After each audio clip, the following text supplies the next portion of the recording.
दोस्तों, स्वागत है आप सबका हमारी न्यू सीरीज़ में, जिसकी हम डिस्कस करेंगे वीकली करंट अफेयर्स के बारे में। यहाँ पे हम देखेंगे 1 टू 8 नवंबर तक की समरी। मैंने वैसे तो हमें स्टार्ट करना चाहिए था 3 नवंबर से अभी तक के लिए, 8 नवंबर तक के लिए, बट क्योंकि हमारा चैनल का स्टार्टिंग ही 4 नवंबर से हुआ, 4 नवंबर को पहला वीडियो आया था, तो मेरी ये कोशिश है कि आपको उसके पहले, मतलब क्योंकि नवंबर मंथ में स्टार्ट होता है, एटलीस्ट नवंबर मंथ को हम कवर कर सकें, इसलिए मैंने 1 नवंबर से सारी न्यूज़ लेकर के इसकी एक समरी की है। तो स्टार्ट करते हैं without any delay. Okay, most important topics. First है बूस्टिंग टेक्सटाइल कॉम्पिटिटिवनेस। अब ये जो टॉपिक है आपका, ये आपके GS mains answer writing GS 3 के पेपर के लिए इंपॉर्टेंट हो जाता है। जब भी आपसे पूछा जाता है इंडस्ट्री ग्रोथ के बारे में, इकोनॉमिक ग्रोथ के बारे में, उसके लिए ये जो आपकी जो न्यूज़ है वो बहुत इंपॉर्टेंट है। देखते क्या था न्यूज़ में। The government has launched a new road map to boost India's textile competitiveness under the PM Mitra parks scheme and national technical textile missions. ये NTTM का फुल फॉर्म याद रखिएगा। Aiming to make India a global hub for sustainable and high value textile. इन्होंने government ने क्या किया है, एक नया रोड मैप जारी किया है to boost India textile competitiveness. हमारे सबसे बड़े कंपटीशन कौन कौन है? बांग्लादेश, वियतनाम एंड चाइना, जो कि वर्ल्ड के लार्जेस्ट टेक्सटाइल प्रोड्यूसर्स हैं। उनसे कम्पीट करने के लिए गवर्नमेंट ने एक नई रोड मैप जारी की है। New policies focus on modernising weaving units, skill upgradation, eco friendly dyes and technical textiles used in aerospace, defence and medical sectors. जो नई आपकी टेक्निकल चीज़ें हैं जिससे आपको जो ये टेक्सटाइल मैन्युफैक्चरिंग है इसमें काफ़ी बूस्ट मिलता है, उनको मॉडर्नाइज करने की यहाँ पे गवर्नमेंट ने बात की है। गवर्नमेंट ने integration with PM Vishwakarma scheme support artisan cluster. PM Vishwakarma scheme में क्या होता है, जो आर्टिशंस होते छोटे, जो जैसे मटके बनाने वाले होते हैं, उनको सपोर्ट करने के लिए क्या बनाया था, PM ने एक नई स्कीम लॉन्च की थी, जो कि PM विश्वकर्मा स्कीम है। ये भी इनके साथ इंटीग्रेट होकर के इंडिया के टेक्सटाइल को बूस्ट करने का काम करेगी। सिग्निफिकेंस क्या है? Helps achieve make in India and export diversification goals, generate rural and women employment, की फॉर GS 3 इकोनॉमिक और इंडस्ट्रियल पॉलिसी। और GS 2 गवर्नमेंट स्कीम, कौन कौन सी गवर्नमेंट स्कीम्स आ गई हैं? PM मित्रा पार्क स्कीम, और यहाँ पे एक आई है आपकी स्कीम PM विश्वकर्मा स्कीम, इसे हम लोग हाईलाइट कर देते हैं। ओके, नाउ नेक्स्ट में चलते हैं। PSC Supreme Court upholds minors property right. Why in news? The Supreme Court reaffirmed that minors are entitled to inherit and hold properties. Supreme court ने ये बात कही है कि माइनर्स को भी अधिकार होता है प्रॉपर्टी को इनहेरिट करने का और होल्ड रखने का। And any sale of their property, उनकी प्रॉपर्टी का कोई ही सेल बिना कोर्ट अप्रूवल के क्या होगा, इनवैलिड होगा, बिना उनके अप्रूवल के इनवैलिड होगा। बेसिकली पेरेंट्स चाहे तो माइनर्स के अपने बच्चों की प्रॉपर्टीज को नहीं बेच सकते हैं।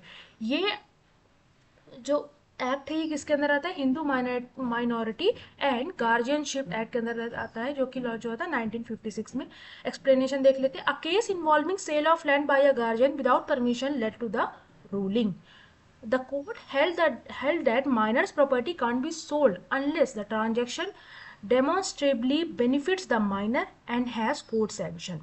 Reasserts protection under Article 300A right to property. Significance देख लेते हैं। Strengthens child rights, legal safeguards for minors' inheritance. Important for GS2, judiciary rights and legal provisions. Next news में चलते हैं। India secure 6 month US waiver for Chabahar port. जी Iran और किनके बीच में? इंडिया के बीच में है। Why in news, the United State extended a 6 month sanction waiver to India, मतलब 6 मंथ के लिए सेक्शन हटा दिया है, to developing Iran Chabahar airport, crucial for connectivity with Afghanistan and Central Asia. Explanation देख लेते हैं।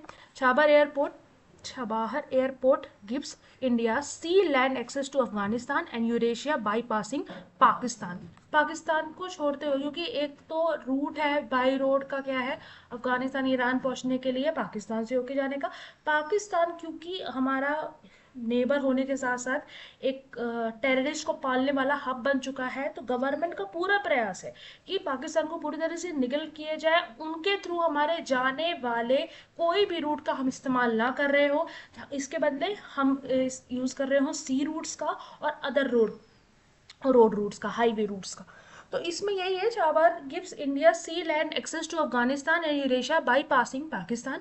Now US sanctions on Iran previously created uncertainty for Indian investment. जैसे कि आप जानते हैं, ईरान में यूएस ने सैंक्शंस लगाए हुए हैं due to their terrorist activities earlier. But अभी उसको 6 मंथ के लिए सैंक्शंस को फ्री किया गया है for India to develop Iran Chabahar port that is crucial for connectivity with Afghanistan and Central Asia. The waiver ensures continuity of India's involvement by India Ports Global Limited IPGL. ये full form याद रखिएगा कि India Ports Global Limited ही यहाँ पे port का development कर रहा है. कौन सी ऑर्गेनाइजेशन कर रही है? India Ports Global Limited, IPGL. Now significance क्या हो सकता है? Strategic alternative to China's Gwadar port Pakistan, enhances India's influences in West and Central Asia, relevant for GS2 international relations and GS3 infrastructure paper. इसमें याद रखिएगा कि किस चीज़ के लिए रिलेवेंट है? GS2 के लिए, GS3 के लिए. Now next topic, India crosses 500 gigawatt power capacity.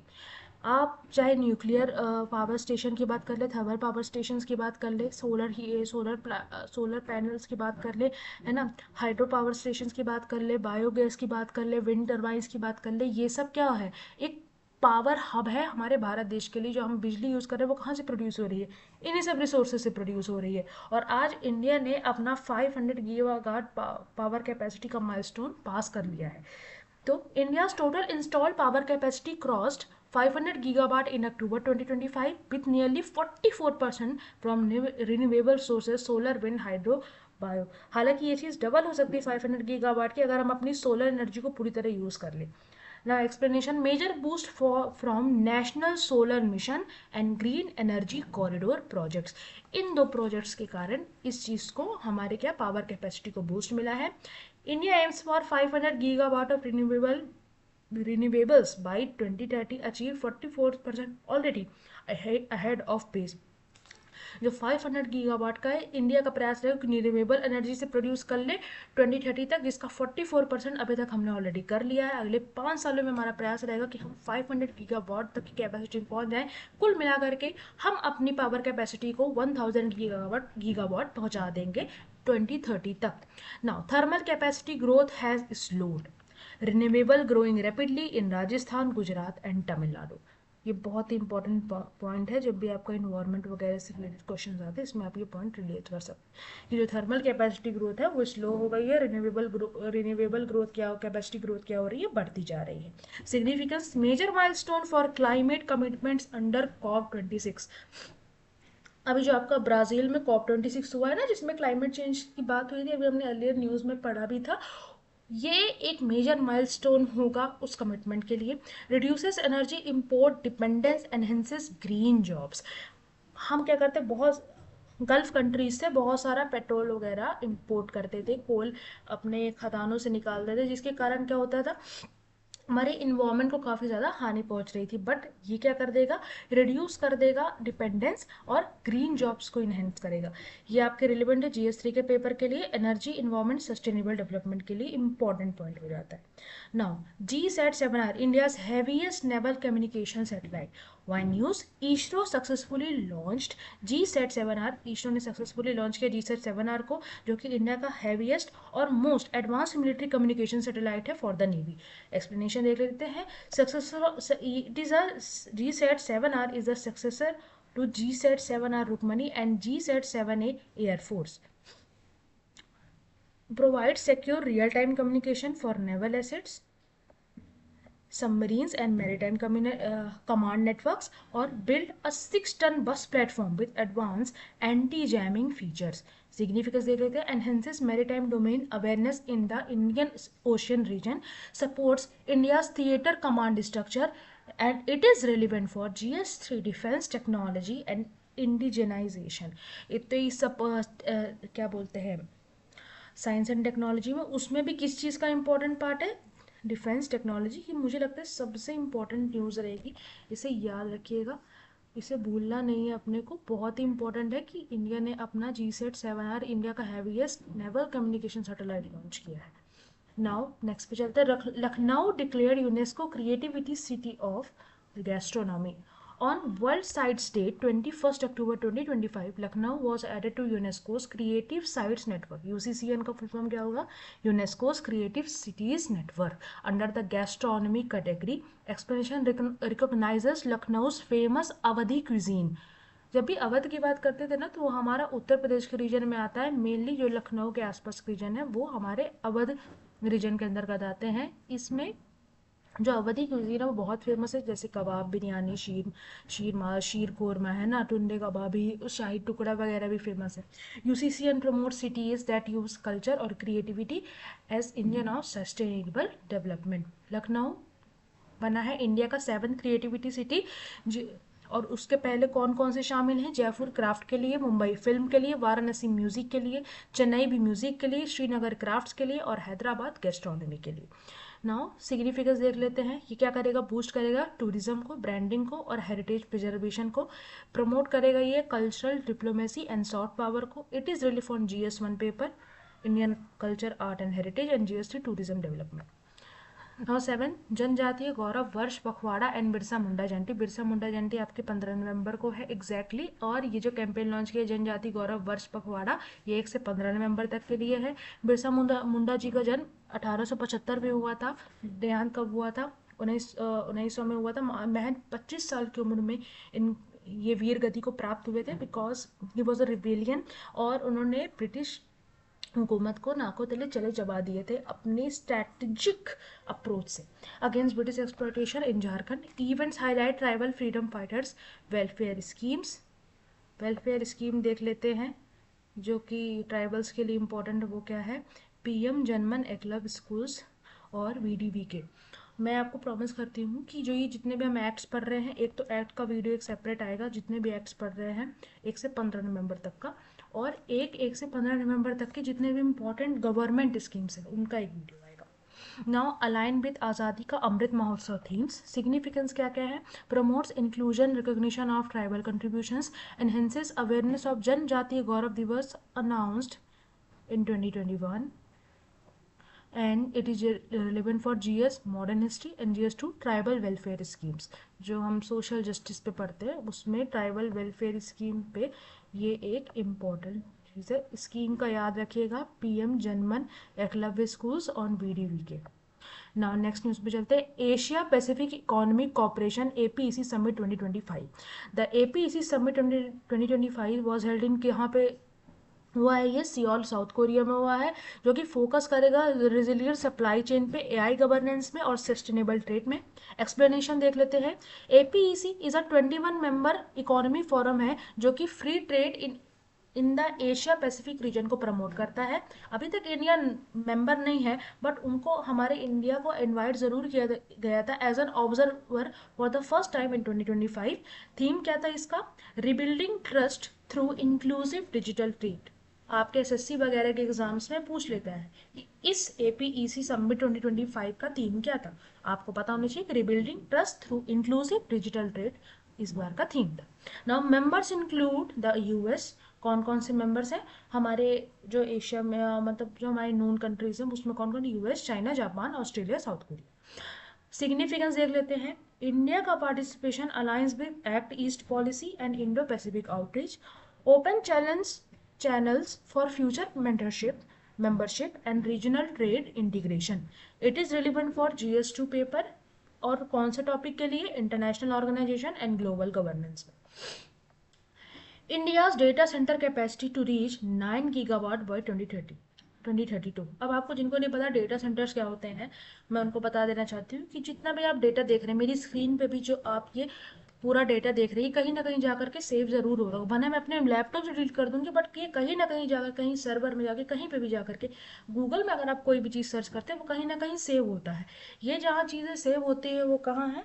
वो क्या कहलाता है? Data centres. अभी इंडिया का जो डेटा सेंटर है उसी की बात हो रही है कि ये 9 गीगावाट कैपेसिटी रीच करने वाला है by 2032। The ministry of electronics and IT, MeitY का फुल फॉर्म देख लीजिए, ministry of electronics and IT, release projections that India's data centre capacity will rise from 1.2 gigawatt 2025 में है to 9 gigawatt by 2032, driven by AI, fintech and cloud growth. Explanation, India currently 180 plus data centres हैं जो कि हैं आपके Mumbai, Chennai, Hyderabad and Noida में। Investment led by Adani ConneX X, Hiranandani Yotta and NTD, backed by the National Data Governance Framework Policy। ये याद रखिएगा कि NDGFP का फुल फॉर्म क्या है, national data governance framework policy and digital India mission.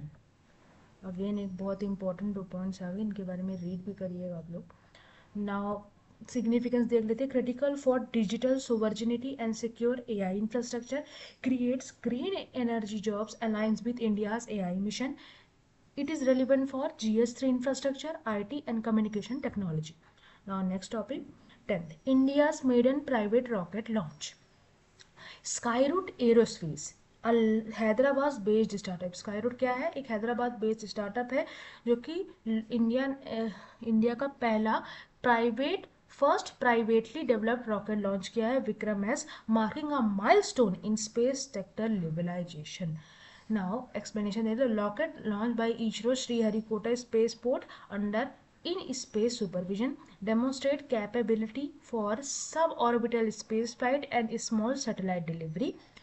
Skyroot joins India's growing space tech ecosystem alongside Agnikul Cosmos, Bellatrix and Pixel.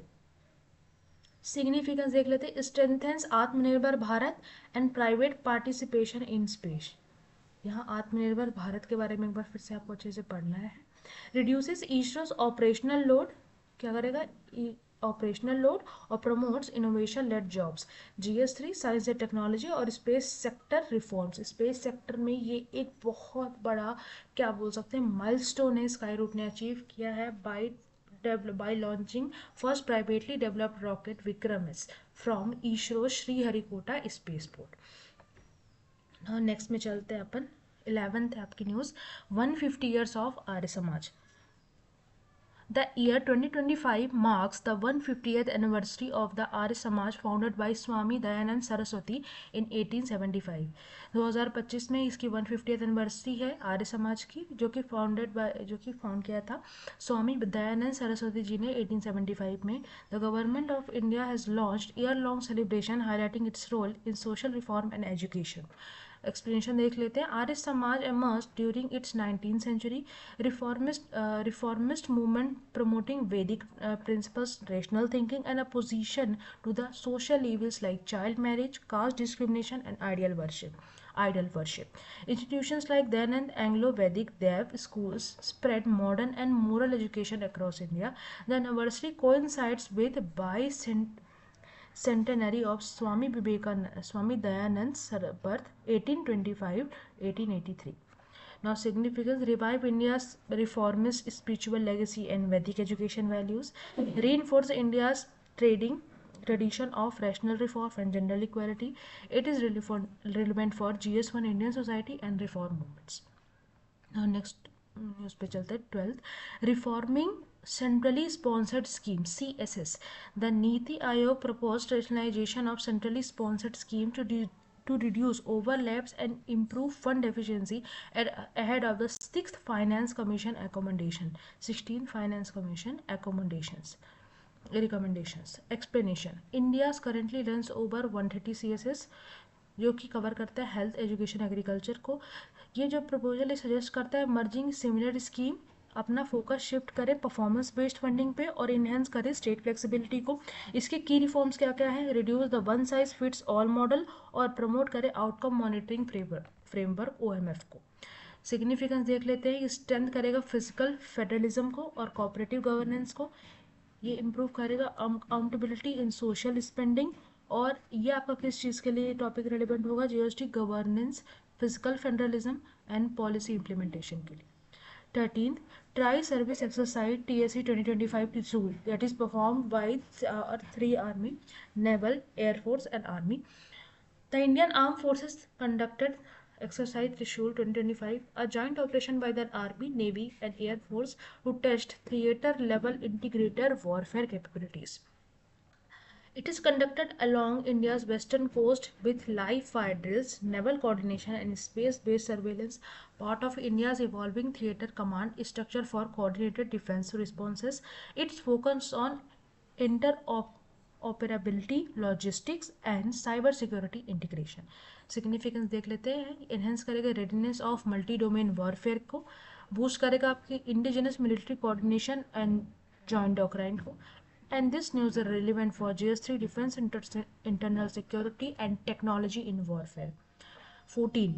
BRICS pay a bid to reduce SWIFT dependence. A BRICS group launched a pilot version of BRICS Pay, a cross-border payment system aimed at reducing reliance on the SWIFT network dominated by the US and UA. जो हमारी BRICS है वो किन किन आपके country से बनी है. BRICS, B for Brazil, R for Russia, I for India, C for China and S for Spain. क्योंकि जो स्विफ्ट नेटवर्क है ये किसके द्वारा है, यूएस के है. और हमारी जो ये ब्रिक्स है ये सोलरली कमांड कर रही है हमारे Asian based all the technologies को. अब ब्रिक्स ने एक नया पायलट वर्जन लॉन्च किया है ब्रिक्स पे का. ये क्रॉस बॉर्डर पेमेंट सिस्टम है जो कि aimed at reducing reliance on the Swift network dominated by US and EU. Explanation build on distributed laser technology. याद रखिए किस पे बेस्ड है आपका ब्रिक्स पे, डिस्ट्रीब्यूटेड लेजर टेक्नोलॉजी पे. आपको ये पीडीएफ पूरा टेलीग्राम में मिल जाएगा, आप वहाँ से डाउनलोड कर सकते हैं. मैं ये हाईलाइट कर देती हूँ ताकि रेड्स आपको कहते हैं ना, रेड की जो होती है आपकी वेवलेंथ सबसे ज़्यादा होती है, तो आप इसको पहले स्पॉट कर लो और हमेशा आपको याद है. Enables instant settlements among BRICS countries in local currencies. Part of BRICS border push for de-dollarization and strengthening the new development bank, that is NDB. याद रखिएगा कि ब्रिक्स का मेन मोटिव क्या है, टू पुश डी-डॉलराइजेशन, डॉलर पे dependence कम करना. क्योंकि भाई पैसा है यूएस के पास, जब चाहे इस पर सैंक्शन लगा देता है, जब चाहे जो चाहे क्या बोलते हैं, हमें बेसिकली एक सुपर पावर है, उस जो उसके ऊपर डिपेंडेंसी सबकी उसको कम करना ही ब्रिक्स का क्या है मेन मोटिव है. नाउ सिग्निफिकेंस देख लेते हैं. Reduce vulnerability to western sanctions, promotes financial sovereignty and south south cooperation. It is relevant for GS2 international groupings and global economic order. 15. India's first quantum computing chip and next Carb-19. India achieved 2 scientific milestones. First indigenous quantum computing chip developed by ISEC and CDEC, and next Carb-19, India's first CAR T cell therapy for cancer received DCGI approval. ये हमारे इस बार science and technology के 2 milestone रहेंगे जो आपको याद रखना. First is indigenous quantum computing chip and second is next Carb-19. The quantum chip supports qubit-based computation, marking India's entry into advanced quantum technologies under the National Quantum Mission (NQM). Next Carb-19, a collaboration between IIT Bombay and ImmunoAct, uses energy engineered immune cells to target blood cancer at 1/10 the global cost. ये बहुत बड़ा एक remarkable achievement है. Significant strengthens India's biotechnology and digital R&D ecosystem, aligns with Make in India in science and precision medicine goals, and GS3 science and technology innovation health. Now यहाँ पे हम 16 to 20 में कुछ और इम्पॉर्टेंट UPSC पैटर्न के हिसाब से explanation देखेंगे, सिग्निफिकेंस देखेंगे. Okay. 16. The Ministry of Home Affairs (MHA) launched Operation Weed Out in 2025, a coordinated pan-India anti-narcotics drive to eliminate drug cultivation and trafficking networks. Conducted jointly by the Narcotics Control Bureau (NCB), State Police and Forest Department. Uses AI-based mapping, satellite surveillance and drone imaging to locate illegal cannabis and opium fields. States like Odisha and Himachal Pradesh and Manipur were key focus. Over 3,000 acres of illicit crops destroyed, 500 plus traffickers arrested. तो ये जो weed out है आपको समझना चाहिए कि इसको क्या बोलते हैं, गांजा वगैरह बोलते हैं ना, ओपियम वगैरह बोलते हैं, जिससे आप क्या होते हैं इलीगल ड्रग्स बनते हैं. तो उसको उसकी जो ट्रैफिकिंग है उसको एलिमिनेट करने के लिए यहाँ पे मिनिस्ट्री ऑफ होम अफेयर ने ऑपरेशन वी डॉग लॉन्च किया है अक्टूबर 2025 में, जो कि pan India anti narcotics drive चलेगा। ये क्या है, NCB state police and forest departments में है। Use AI based mapping, satellite surveillance and drone imaging to locate illegal cannabis and opium fields. State like Orissa, Himachal Pradesh and Manipur were key focus, क्योंकि यहाँ पे सबसे ज़्यादा जो इलीगल ड्रग्स होते हैं सेल आउट होते हैं। Over 3000 acres of illicit crop destroyed and 500 plus traffickers arrested. Significance: strengthens internal security and fulfills India's obligations under the UN Drug Control Convention. Supports the national goal of a drug-free India by 2047. It is relevant for GS3 paper in which topic? Internal security, cyber surveillance and governance. Now 17. Contempt of court in India. Recent judicial observations during a medical case reignited debate on contempt powers and freedom of speech, especially regarding online criticism of judges. Explanation: Contempt of Courts Act 1971 defines civil and criminal contempt. The Supreme Court and High Court have inherent contempt powers. Critics argue that vague contempt provisions curb free speech while supporters say they preserve judicial authorities. Significance देख लेते हैं। वैसे इन चीज़ को मुझे बनाने की जरूरत नहीं होगी कि लैंग्वेज तो आपको समझ में होगा, बट फिर भी जो रीसेंट जो जुडिशियल ऑब्जर्वेशन है during a media case reignited debate on contempt power and freedom of speech specially regarding online criticism of जजेस। आपने बहुत सारे ऐसे ऐसे फैसले जजेस के आए हुए हैं 2025 में जिसने कि जनता को काफ़ी ट्रिगर किया है। उन्होंने काफ़ी ज़्यादा मेरे से सवाल पूछे कि आपने ऐसा क्यों किया। जैसे एक माइनर्स का केस था जिसमें उन्होंने अब शायद BMW से कुछ लोगों को मार दिया था, उसको भी ऐसे दे करके छोड़ दिया था, एक पनिशमेंट नहीं दी थी कि बाकी लोगों को भी सीख मिले, वो रैश ड्राइविंग ना करें।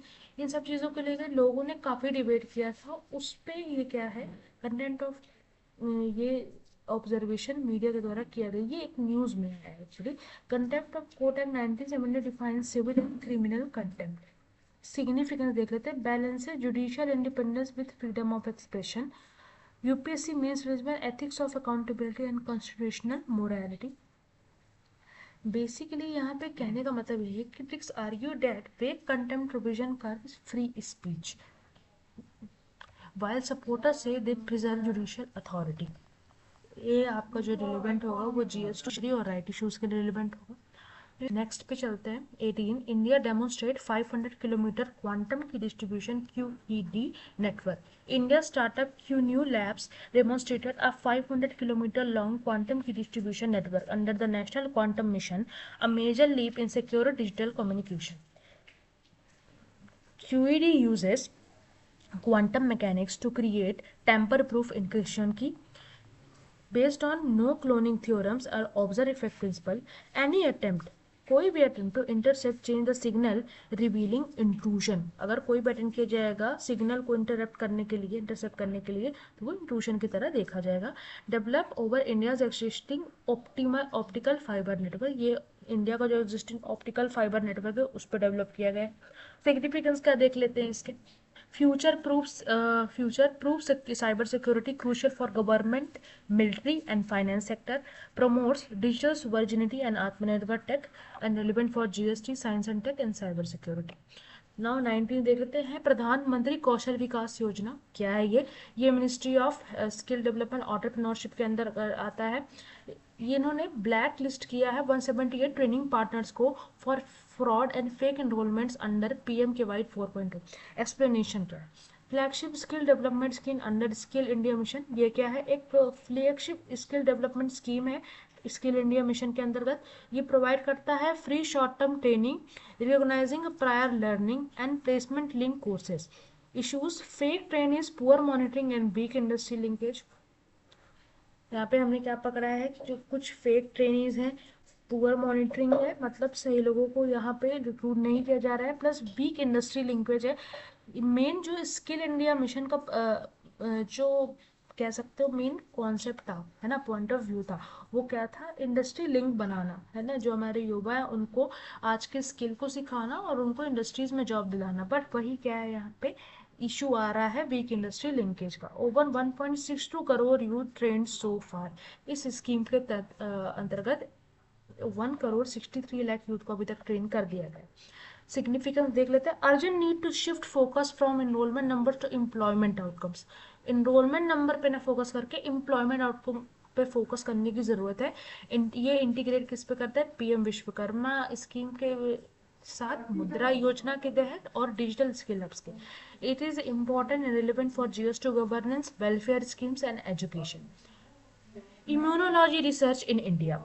इन 2025 नोबेल प्राइज इन मेडिसिन मिला है for discovery of peripheral immune tolerance has highlighted India's growing role and potential in immunology research. Explanation देख लेते हैं। Immunology studies how the immune system protect against disease. अब कोई भी हमें बुखार भी आती है तो हमें क्या होता है, हमारे जो वाइट ब्लड सेल्स होते हैं और हमारे जो इम्यून सिस्टम जो होता है टैकल करने की कोशिश करता है वहाँ के जर्म्स को और बैक्टीरिया को।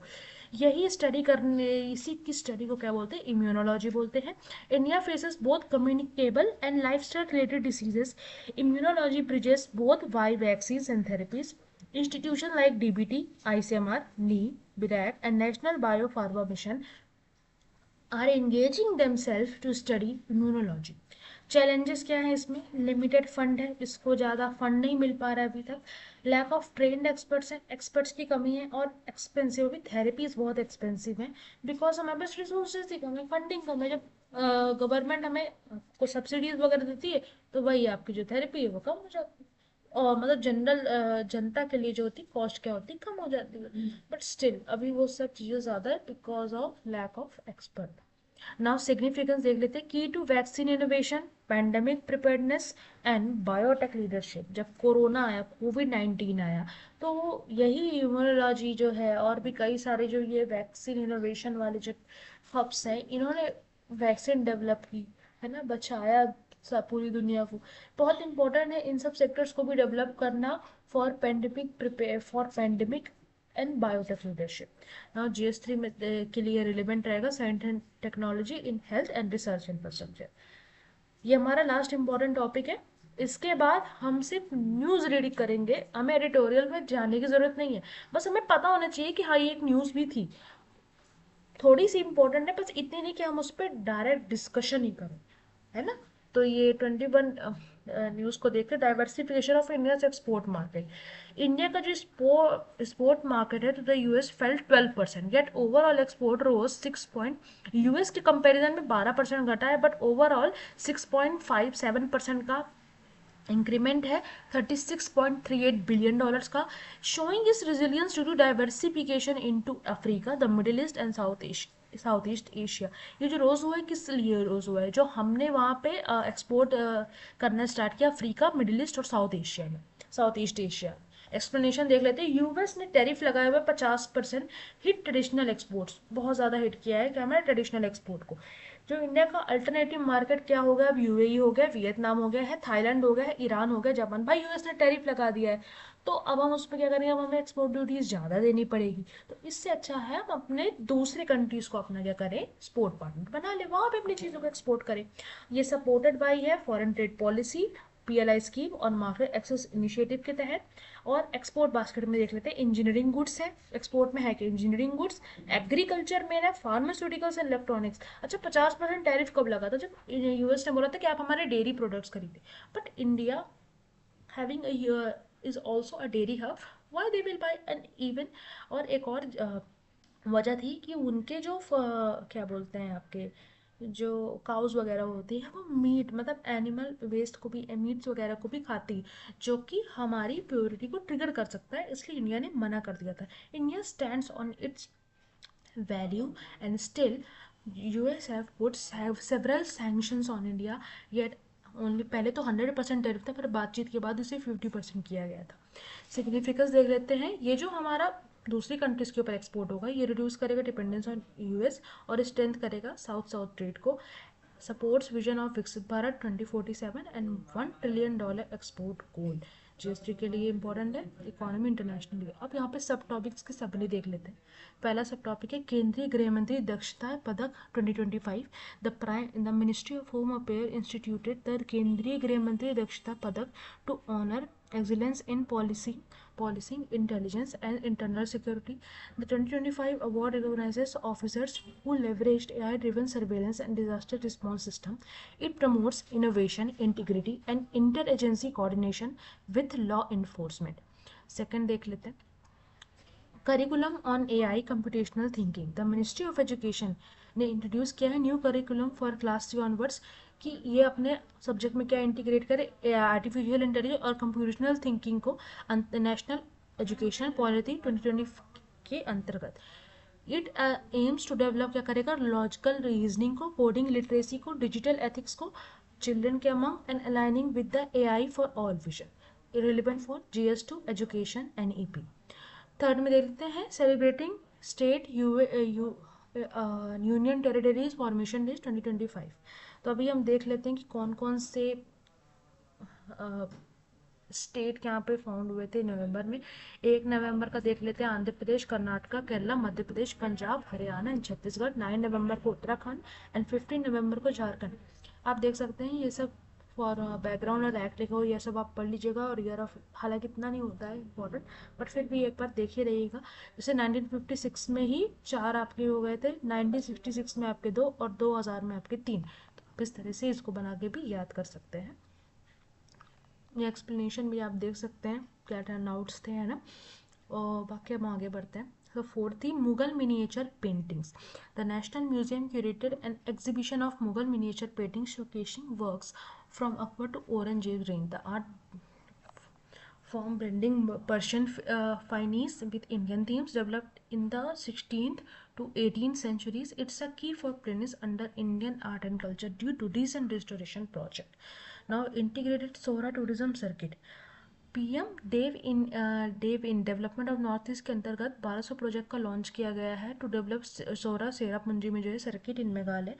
ये फोकस करेगा इको टूरिज्म पे, लोकल एम्प्लॉयमेंट पे और ग्रीन इंफ्रास्ट्रक्चर पे, promoting sustainable development in the North east.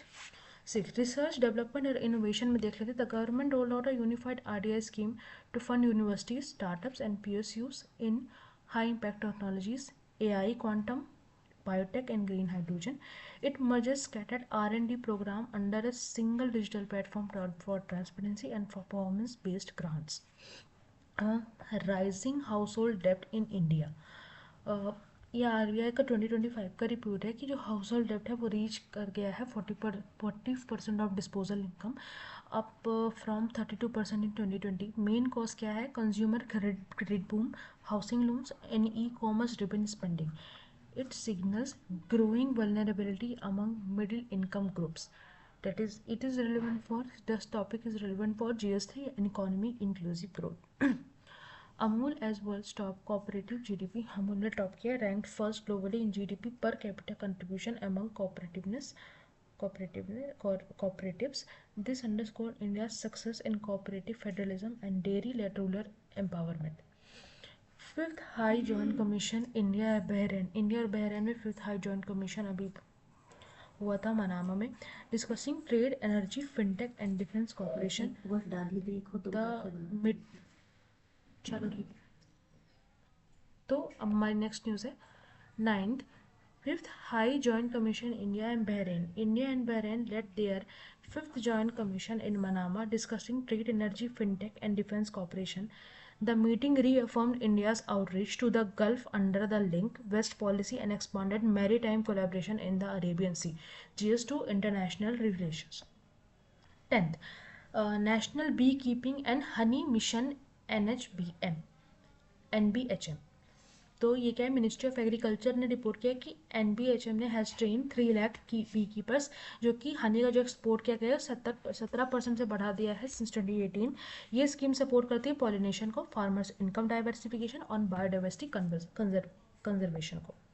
Now India's first digital museum of tribal freedom यहाँ पे लॉन्च हो चुका है रांची झारखंड में. इंडिया का first Digital Museum of Tribal Freedom that is will showcase important tribal icons like Birsa Munda and Rani